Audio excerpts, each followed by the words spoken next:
Bismillahirrahmanirrahim. Assalamualaikum warahmatullahi wabarakatuh. Kembali lagi dengan saya Deddy Supriyadi.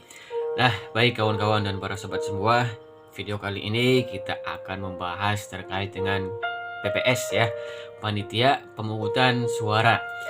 Nah, per tanggal ini, tanggal 18 Desember ya. 18 Desember ini sudah diumumkan dan juga sudah bisa untuk melakukan pendaftaran terkait rekrutmen badan ad hoc yaitu Panitia Pemungutan Suara atau PPS.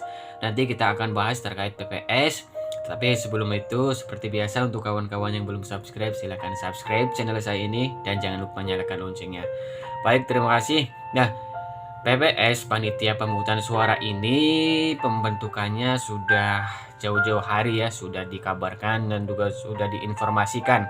Dan per hari ini tanggal 18 Desember pendaftarannya sudah bisa dilakukan ya. Pendaftarannya melalui Siakba dan terkait dengan persyaratannya dan kelengkapan dokumen apa saja yang harus dikirim, apa saja yang harus dipersiapkan, saya sudah sampaikan di video-video sebelumnya. Bisa cek lagi di channel saya, di video-video sebelumnya sudah saya sampaikan terkait syarat dan juga dokumen apa yang harus disiapkan untuk mendaftar melalui Siakba, mendaftar Badan Ad Hoc Panitia Pemungutan Suara atau PPS ini. Nah, terus kemudian untuk PPS ini ya, ada lagi yang kemarin sudah mendaftar di PPK dan kemudian apakah boleh untuk mendaftar di PPS. Selagi memang kawan-kawan dan para sahabat semua kemarin itu tidak masuk dalam 5 besar, kawan-kawan dan para sahabat semua boleh mendaftar di tingkatan PPS ini ya. Karena memang yang diambil di PPK itu hanya 5 komisioner ataupun 5 orang terpilih yang ditetapkan untuk di PPK. Dan adapun 5 lainnya yaitu urutan 6 sampai 10 itu masuknya adalah cadangan atau PAW, pengganti antar waktu, yang mana memang kalau nomor 6 sampai 10 ini kalau pengen masuk itu harus menunggu terlebih dahulu dari salah satu peringkat 1 sampai 5 ini, tidak bisa melanjutkan tugasnya menjadi PPK ya, karena mungkin ada halangan-halangan tertentu sesuai dengan peraturan perundang-undangan dan sebagainya, itu tidak lagi bisa menjadi PPK, maka dari urutan 6 itu bisa naik. Dan kemudian juga kalaupun memang tidak ada hal-hal yang mendasari kemudian urutan 1 sampai 5 itu tidak bisa diganti, maka ya tetap saja yang akan diikut sertakan ataupun yang bertugas hanya yang urutan 1 sampai 5, dan urutan 6 ini tidak akan ditugaskan dan tidak akan ikut PPK, dalam artian memang harus menunggu ya, menunggu ataupun menjadi cadangan. Nah, itu terkait kemudian nomor 6 dan nomor 7, 8, 9, 10 ini apakah boleh mengikuti PPS? Boleh. Nah, karena memang untuk mengikuti PPS itu ya persyaratannya sama seperti yang ada di persyaratan PPK terkait dengan usia dan juga persyaratan-persyaratan lainnya. Cek saja di video saya sebelumnya, saya sudah sampaikan. Dan untuk PPS sendiri nanti hanya 3 orang. 3 orang yang dipilih dan kemudian itu nanti biasa seperti PPK ada seleksi tertulis ya, dan kemudian juga nanti dilanjutkan dengan seleksi wawancara ya, seleksi wawancara, terutama yang paling utama tahapan rekrutmennya adalah administrasi terlebih dahulu, melengkapi administrasi, karena administrasi di perekrutan PPK dan PPS tahun ini harus sesuai dengan apa yang ada di Siakba. Nah, jadi untuk kawan-kawan semua silakan untuk cek lagi di aplikasi ataupun website Siakbanya, sudah bisa dan sudah untuk pendaftarannya sudah bisa melalui aplikasi Siakba. Nah, nanti di situ ada surat pernyataan dan juga ada hal-hal yang sebagainya, ada terkait surat daftar riwayat hidup dan juga persyaratan lainnya ada di situ, tinggal diunduh dan tinggal melengkapi saja.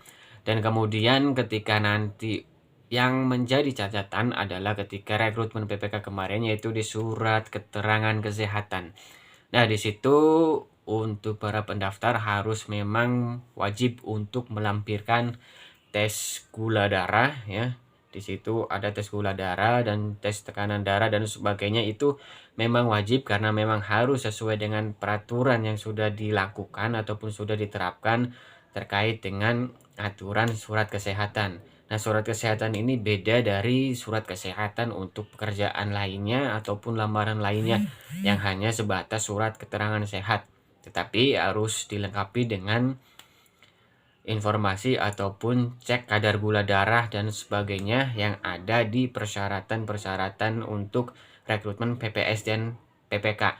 Nah, jadi perhatikan juga karena memang pengalaman di rekrutmen PPK yang lalu itu banyak sekali kalau di daerah saya yang gugur terkait di administrasi, kaitannya dengan kurang lengkapnya administrasi dan juga tidak sesuainya apa yang diminta di aplikasi Siakba itu tidak sesuai dengan apa yang sudah ada formnya di aplikasi Siakba. Jadi harus sesuai dengan apa yang ada di aplikasi Siakba terkait surat pernyataan, terkait surat CV dan sebagainya itu tidak bisa kita bikin sendiri, tetapi formnya harus mengikuti apa yang sudah ada di website atau aplikasi Siakba. Kita tinggal download saja di situ, kemudian kita isi dan kemudian kita print dan kita scan dan kita upload lagi.